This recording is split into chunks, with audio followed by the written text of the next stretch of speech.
for May 6th is now in progress. To date, you have captured 888 fugitives. Tonight, you'll find out about your latest. Now, join the manhunt with John Walsh.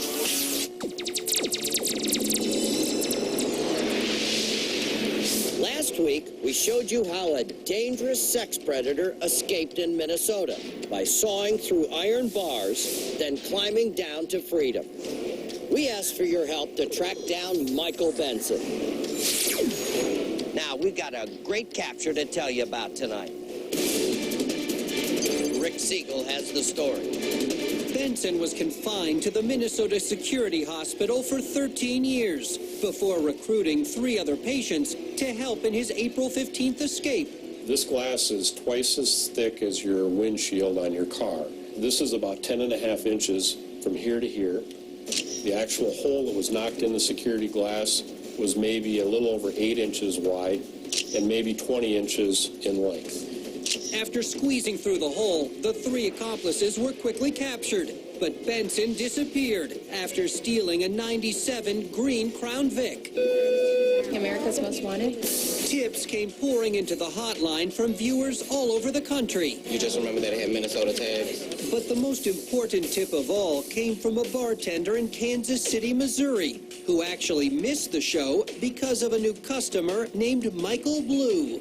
America's Most Wanted started, and I believe about into 20 to 30 minutes of America's Most Wanted, Michael asked me to turn the TV down. Nina reluctantly complied, but she always records our show at home. So when her shift ended in the wee hours of the morning, she watched AMW to see what she had missed. That's when she discovered the true identity of the man who asked her to turn down the volume. They said we have the worst of the worst right now, and they showed his silhouette, and then his face came into view. And the first thing that hit me was that he had a stupid look on his face. I stood up in my bed screaming, and I called America's Most Wanted 800 number right then and there. Hotline operators were excited as soon as they got Nina's tip. It was full of great details, including the fact that the man in the bar was an author. He said he wrote a book, and that really got the attention of investigators.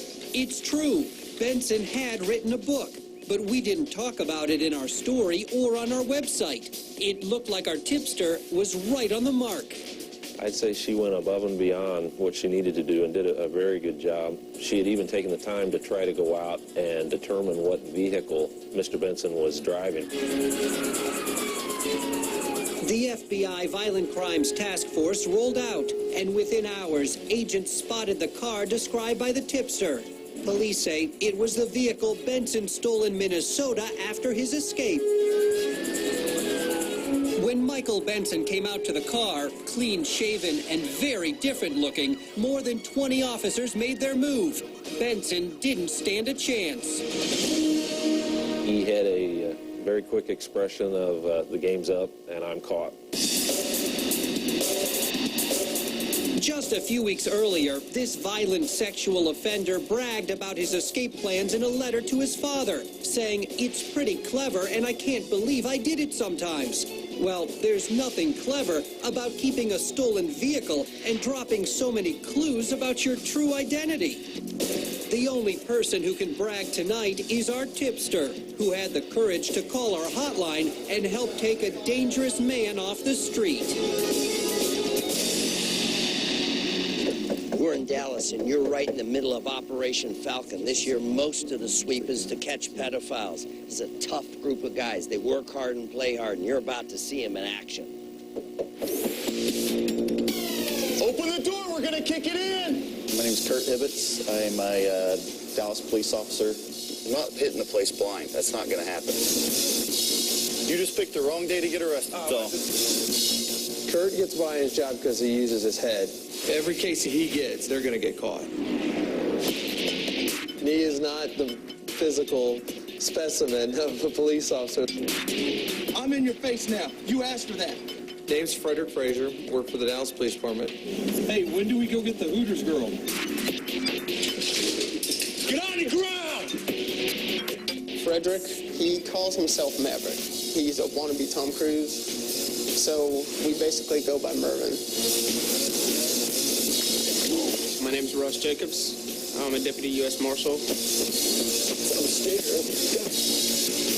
Got him about 100 yards from the house. Since he wants the nickname so bad, we've given him the nickname of Boy Band. He's a young guy. He's from this area. I don't know how. He doesn't know any street in this town. You know, I don't have a good comeback for that one.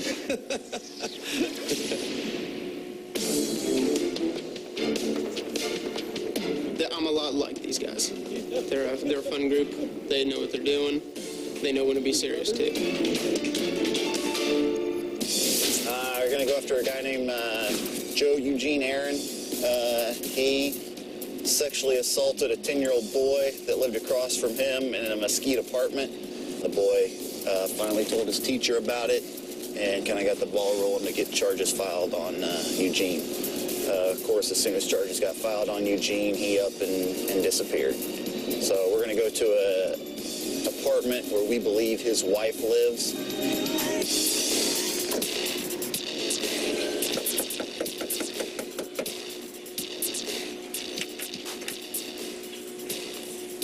How you doing, man?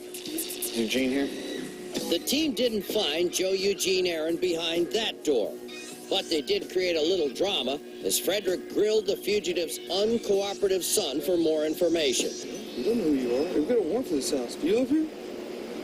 Yeah, I live here. You live here. Your address, does that address say you live here? That was from a long time ago. Okay, does this address say you live here? If you want to get in your face, I'll get in your face. All right? Hey, no. You better stop. You understand that?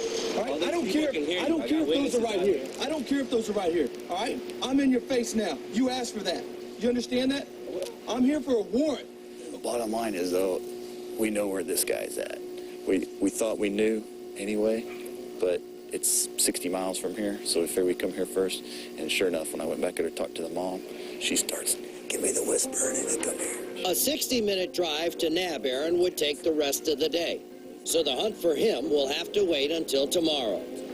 Plus, they had a long list of sexual predators to track down today, right here in Big D. All right, we're following you. Some were a lot easier to find.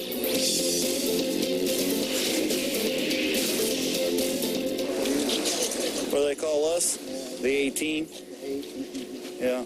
You know, you can't be looking at that kind of stuff, right? I didn't know if it was illegal or not. You look at naked pictures of 6 to 8-year-old kids, yeah, that's illegal. Well, I wasn't trafficking in anything. It doesn't matter. It's illegal to have that on your computer. Yeah. You have to put your foot up there and step up. I'll help you. Can you get your foot up there? No, I have a real bad Why don't you pretend there's a 10-year-old boy in my back seat and jump in? Good job. I knew you could do it. Sexual predators are usually different because you don't know what to expect.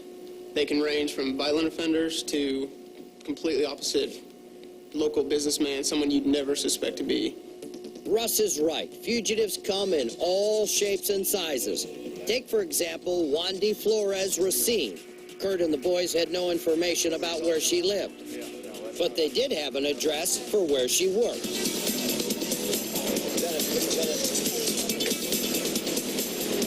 Piece of cake. Damn. The gods must be shining upon me and Russ and our team because we got 2.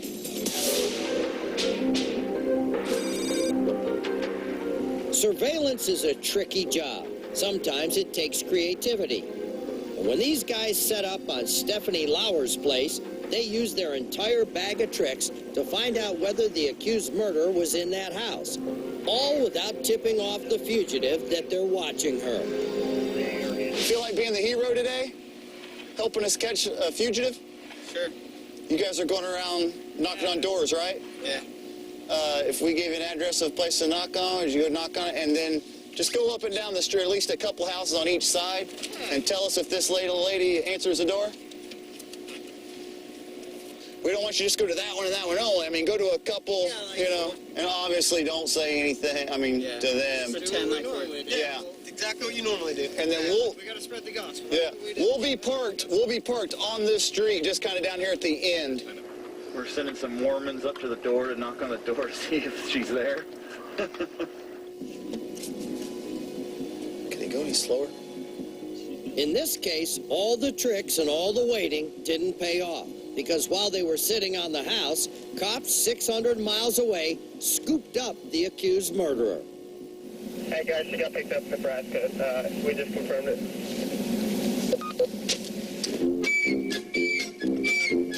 No fence work today, boys.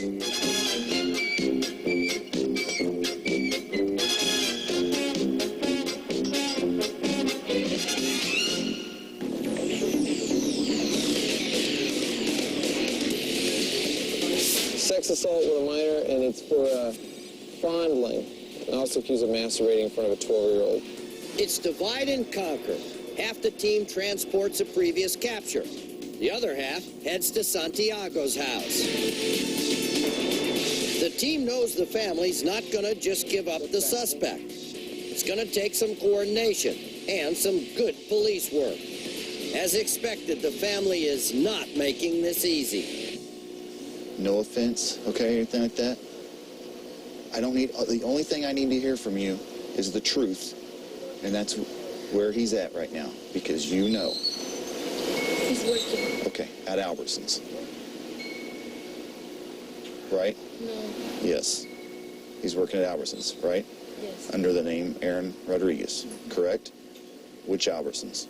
While Kurt breaks down the family's smoke screen, one family member claims she's having chest pains and needs to go to the hospital. Yeah. Frederick, she says she's got to go to the doctor. But Frederick figures she's probably just trying to get away to tip off her loved one. You need to go to the hospital. You're going to call the ambulance. I have no idea where you're going right now. Get it back inside. All right, we're... It's way over there. Yeah. Supposedly he's working there right now. Hopefully they get there in time. We're going to sit here and hold down the fort because one wants to leave. We know she's going to go do the tip-off. We kept noticing that her answers changed just a little bit. First she hadn't seen him in 2 months. All of a sudden, then she saw him 2 days ago. Now all of a sudden, he slept there last night. It's not a quick process. It's very lengthy and very, very frustrating.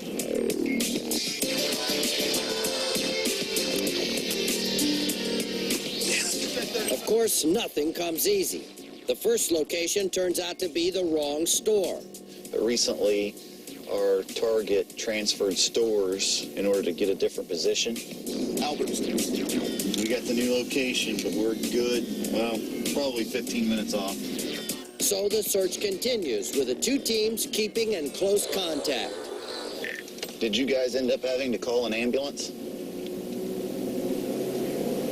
Imagine that she got so much better. I can't believe. He's the manager of the meat department.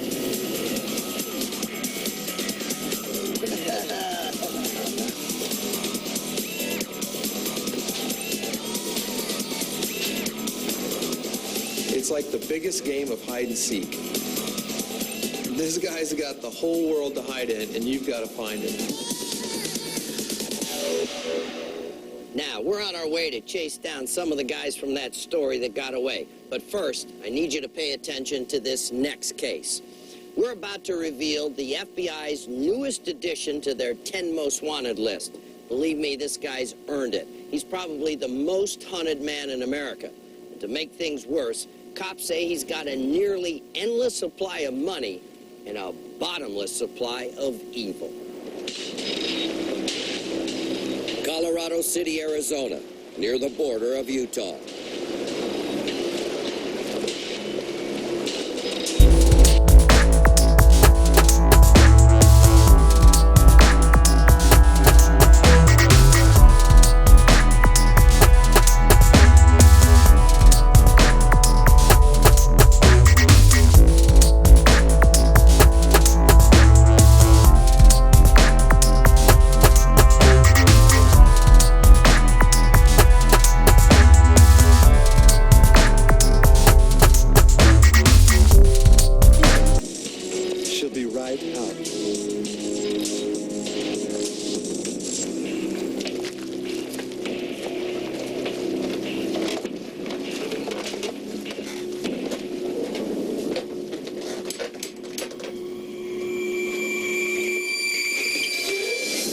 Is she ready, Howard?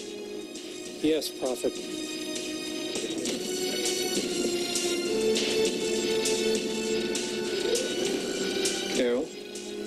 Clinton. He comes into your home, he looks at your 14-year-old daughter, decides that it's time for her to marry. Please. Hush up, child.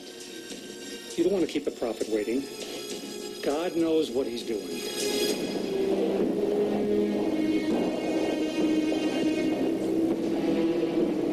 He walks out of that house with that girl because God chooses it.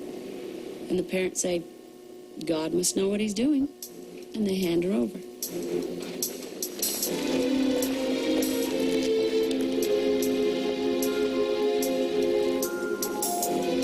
Who could possess such power over thousands of devoted followers?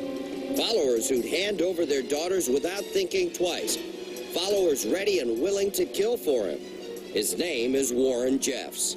And when we come back, we'll take you inside the largest polygamous sect in the country. You'll see their new Waco-like compound. You'll hear from the brave women who've gotten out and those who are desperate to track down one of the FBI's top 10 fugitives.